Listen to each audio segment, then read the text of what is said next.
I am grateful to our neighbors, our fellow Americans who are helping and who are sending prayers and thoughts to the fellow governors. I am grateful to the President and the administration for continuing to be on the line and offer and provide assistance when needed.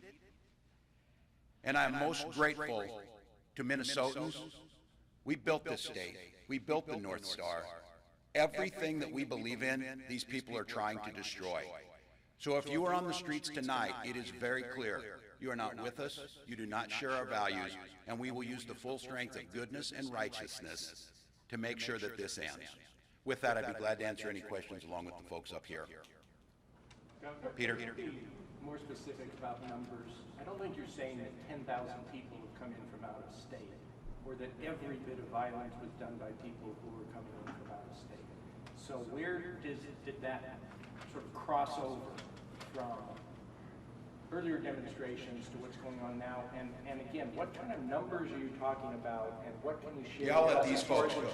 Yeah, no, it's a good question. Peter's question is about how do we know this? And I want to just be very clear, as I said earlier in the week, this is not about saying, oh, this isn't us, it's everybody from everywhere else. We understand that the catalyst for this was Minnesotans, and Minnesotans'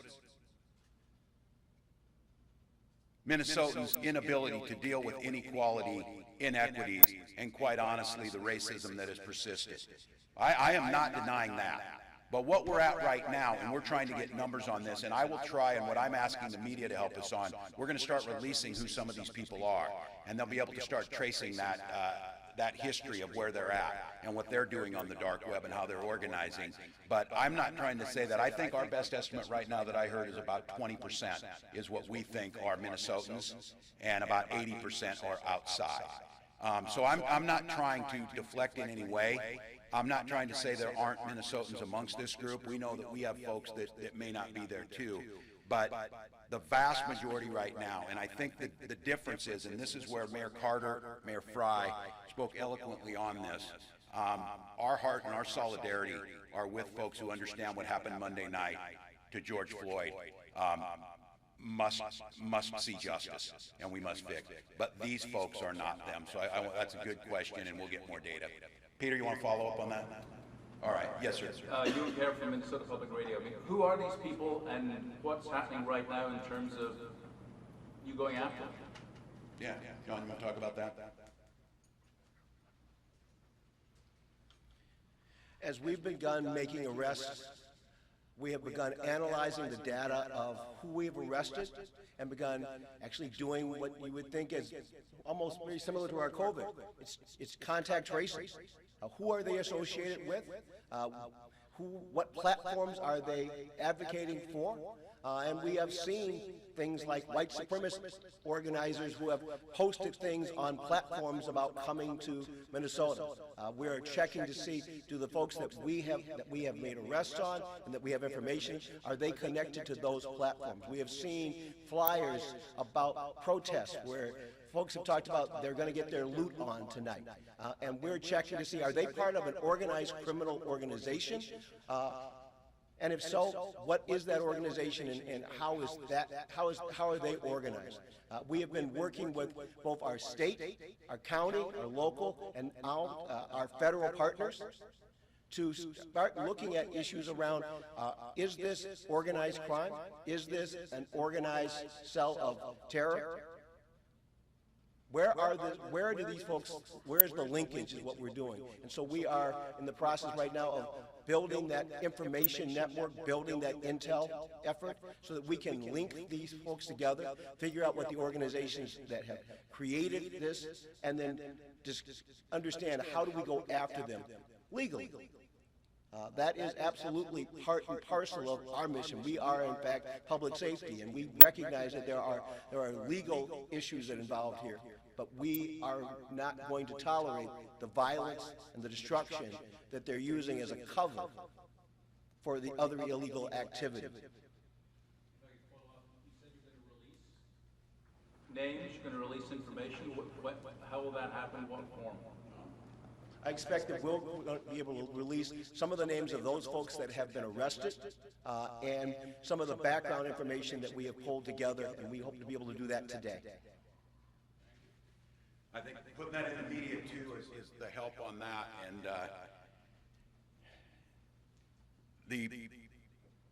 the frustration we feel about who are they, why do they do this, and it was one of the things I've asked them to get this out clearly. Next question, please. Governor, can you talk a bit more about your conversation with Secretary Esper this morning and what we might expect in terms of federal military assistance? Yeah, this is the second conversation in 24 hours with Defense Secretary Esper and Chairman of the Joint Chiefs of Staff, Milley. I was joined on that call by our leadership team, General Jensen being the lead with military affairs. We're looking at what are the resources they have. Is there signal intelligence that we can get from them? Are there things that they can provide us? And then talking about the mechanisms that we use in the National Guard. I think it's really important, again, for folks to think about the uniqueness of our nation of protecting civil liberties is to make sure that civilian control of the military, and especially inside the United States, is carried out by civilians, by citizen soldiers, by National Guard. This goes back to 1804 and the Insurrection Act, and when we redid it in 2007. I was the lead author of it in 2007, so I understand very clearly the militarization of a civilian population is a deep concern. That's why we're accessing, and they're helping us access all these assets through the National Guard and our surrounding states. They also were able to provide their intelligence support of what they're seeing, what they're signal intercepting. They have, obviously, from NSA and others, massive support to be able to see who these operators are. And I think for Minnesotans, as you saw this, and it's been a 48 hours playing out, just thinking about this, the wars that we fought to protect our nation, the war on terrorism, all of that, over the last 72 hours, these people have brought more destruction and more terror to Minnesota than anybody in our history. That's who we're up against. When you see them out there wearing a t-shirt or a baseball hat and walking down, that is not who they are. That is not who this is. And so I think it's very clear to change your mindset as we're changing ours. And keeping that line again of the respect for peaceful protesting, it has morphed over the last 48 hours to something very different. Yes. The curfew did little to stop the destruction that happened last night. You're talking about how you're going to change tactics and the amount of law enforcement that you have here, yet we have crews out all night. We didn't see law enforcement till well after 11 o'clock. Yeah, and it's a question I brought to you. It is a sheer numbers. I mean, this is never, there were more law enforcement, and they were actively engaged, they would tell you, like no time in the 90-year history of that. That's how big this was. One of the things about a curfew is, much like I continue to say, civil society is not maintained just by laws and the threat of punishment. It's maintained by the sense of a social compact that we share the same values. What the curfew does is it gives us a legal authority to make the arrests of people who are out there, to start separating that. So I would just be very clear to people tonight. I believe, and I think setting the expectations on this, what you've seen in previous nights, I think, will be dwarfed by what they will do tonight. And if you are an innocent bystander going out there tonight, you will be swept up in this. We will do the best. But thinking about the logistics of arresting someone who is in a force, wants to break the line, and what we're talking about is, under the tactics that they use, if we step into a crowd who's someone who threw a Molotov cocktail at us, the minute you do that, they're surrounding those folks.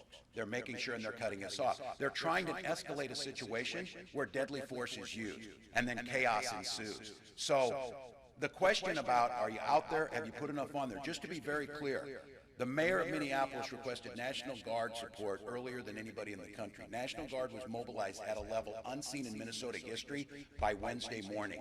The forces on the ground last night were dwarfing anything we've seen from riots, from the Hormel strike, going back in Minnesota history. So you're seeing the sheer numbers of where the protesters were at, and that is our job and what we're doing today to pull in all these resources. But just to be very clear, those who say, federalize and bring them in, you're talking about 400 people under that scenario, and also fundamentally changing how we go about policing and striking that balance. So if it were the case, throw everything at this, send out 100,000 people and go out and arrest every one of these people, that's the situation you would see on the streets. So there has to be tactical, it has to be with the support. We have to get the help from the public to making sure that if you are not involved in this, and what I would ask today is, if you know where these people are sleeping today, let us know and we will execute warrants. Let us know if there's someone that's there to do this. Start talking about, if you know someone was down there protesting, help us, call that in, tell us who they were. They're not from Minneapolis, but they're staying down here, they're doing this, they're coming in. Next question. Yes. A couple of questions. How many arrests have been made so far? And how would you attempt to go about enforcing the curfew, putting law enforcement in harm's way in this situation? I'll say this for the commissioner before he comes up here, and this is one, again, as I think all of us, is being as transparent as possible. I'm speaking to Minnesotans now about articulating a plan. Some of this is going to be the tactics that we use. These folks are very smart. If I tell exactly and he tells you, they will adjust and they will adapt. We changed in 2 nights. They changed with us. So I'll let John talk about the number of arrests and maybe some of the basic techniques you're seeing.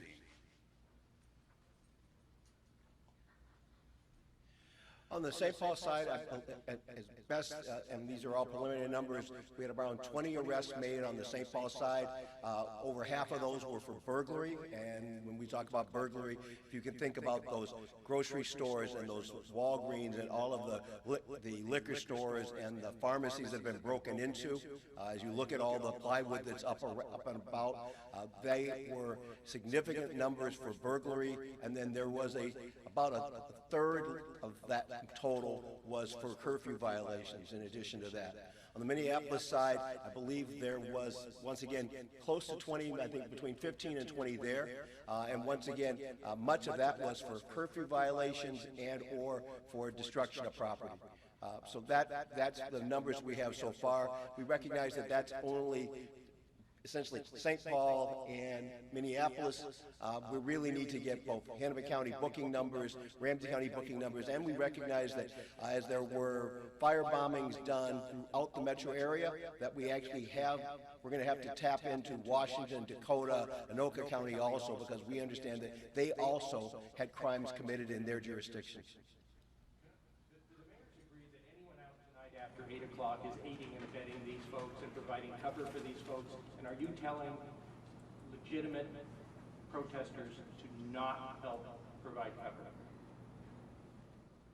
Peter, I didn't catch the second part of your question there. Are you telling folks in your cities that they are providing cover for this activity when they're out after curfew and that they should stop doing that?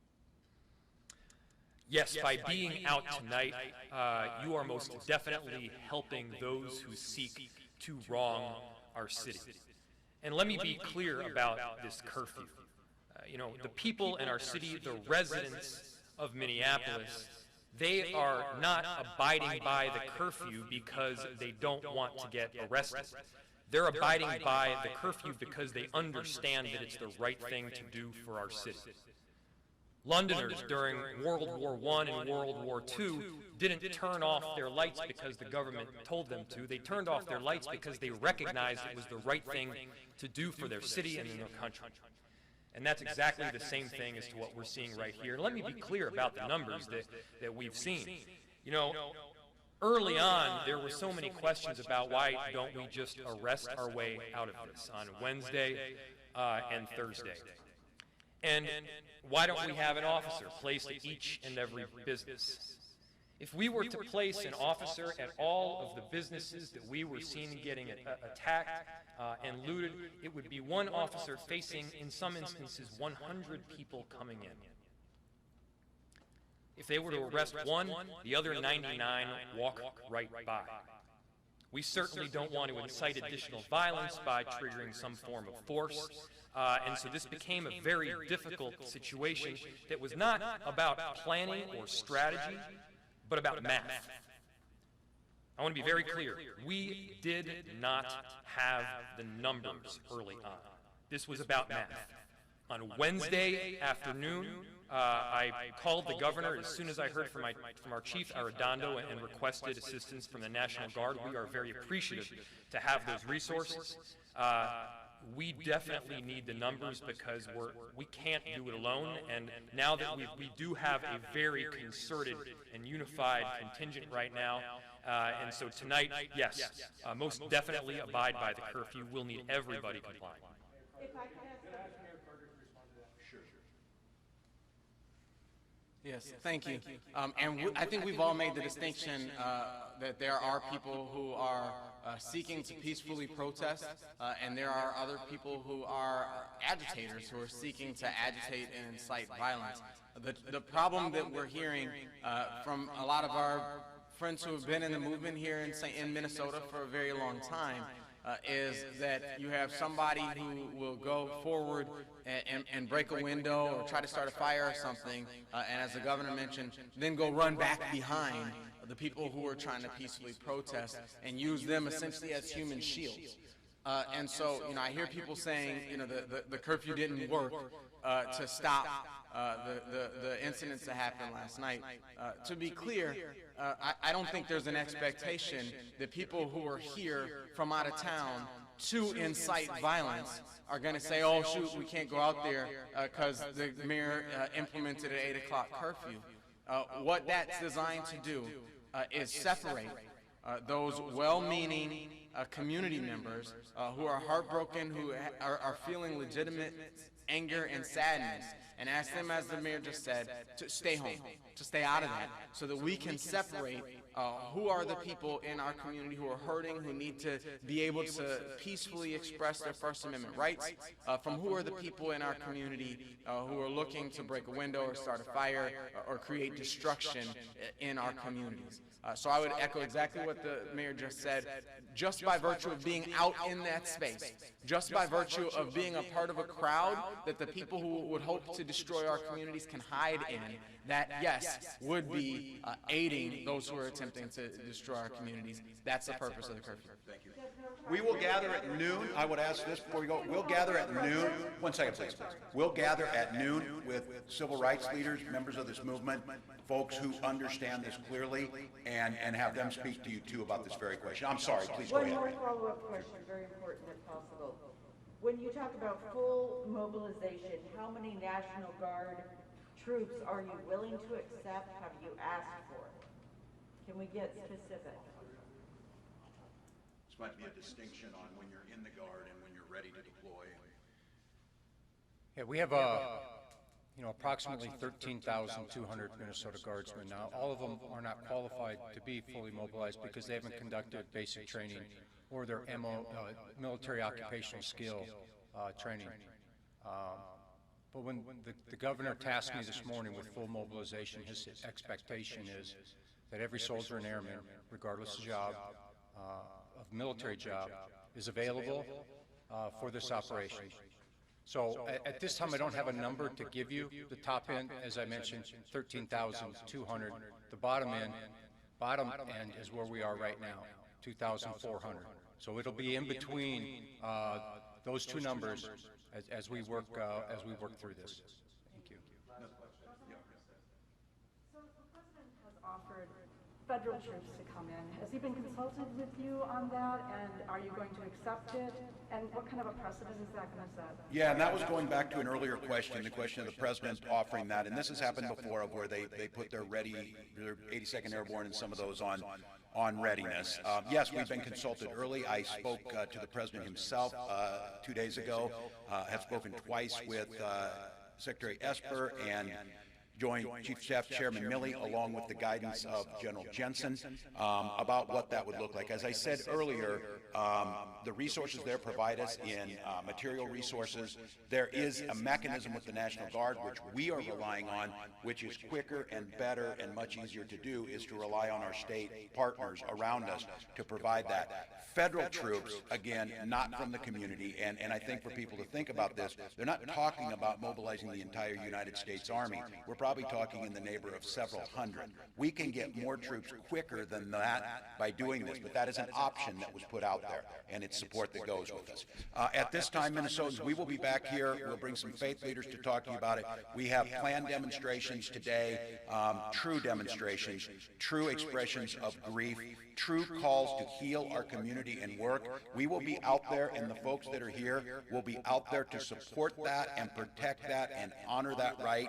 But we're asking those people, as soon as those are done, to disperse, to be out of the area, and to not do what the mayors both clearly and eloquently, and I would associate myself exactly with them. If you're out after 8 o'clock, you are aiding and abetting these folks. You are helping make it easier for them, and you're giving them the cover that exactly they want. So Minnesotans, this is an unprecedented time we're in. It may be an unprecedented time in American history. To my fellow governors who are experiencing this and the mayors, we stand with you as Americans who value decency, who value community, who value the rule of law, and we stand together. This is an opportunity for our nation to truly become united about this, to isolate those folks who meant to bring us harm, and to learn from this experience and become stronger. We'll be back with you shortly. Thank you. Thank you, Mayor.